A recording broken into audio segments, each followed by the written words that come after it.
I became a veterinarian because I was so in love with my dog when I was a kid. I fell for that dog like a ton of bricks. It's hard not to love the lab. Big, friendly, full of life. They're called the Labrador, but actually they come from Newfoundland. Yeah, Newfoundland. What we know as the lab today originated in the early 1800s, when fishermen bred a smaller version of Newfie to retrieve fishing nets and sometimes the fish that fell off hooks. They created a dog who loved to swim, had great stamina, and had strong haunches to leap dramatically into the water. The record is 27 feet. The breeders couldn't name the new dog Newfoundland. That name was taken. So the dog was named for the sea they worked in, Labrador. From there, they were brought to England, and the breed, as we know it today, was developed. Leading off the list, like all retrievers, the Lab has webbed paws.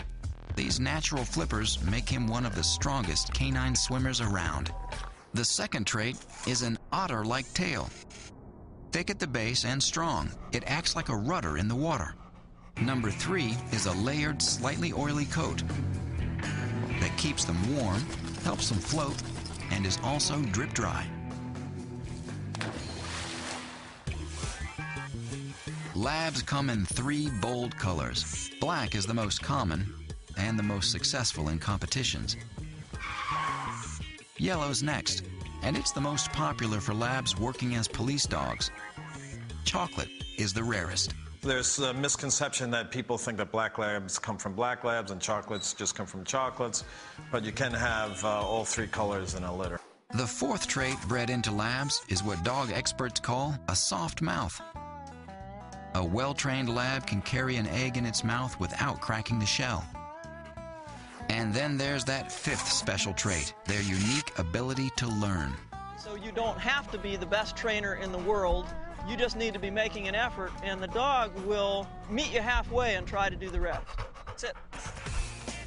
If you're thinking of raising a lab, there are considerations.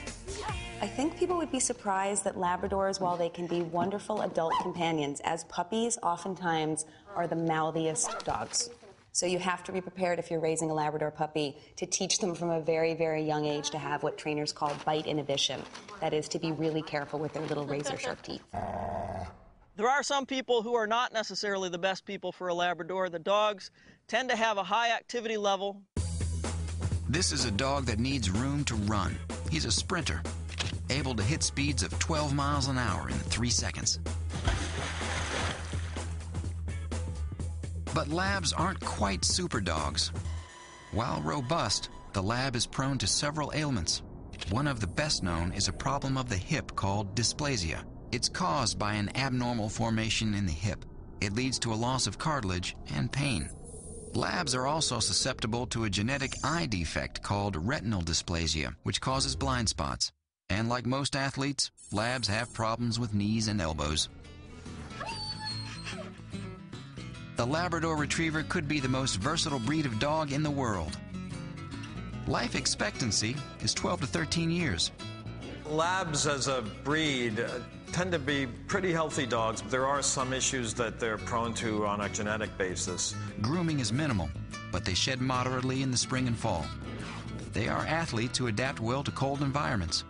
The Lab is a very secure, comfortable, adaptable dog. Labs adapt well to families and pose a low risk for bites. It loves to participate in family activities. It's hard to imagine a better dog than a Labrador. Labs are easy to train and eager to please. As with any dog, even though Labradors are wonderful companions, it's important to start training them when they're very, very young.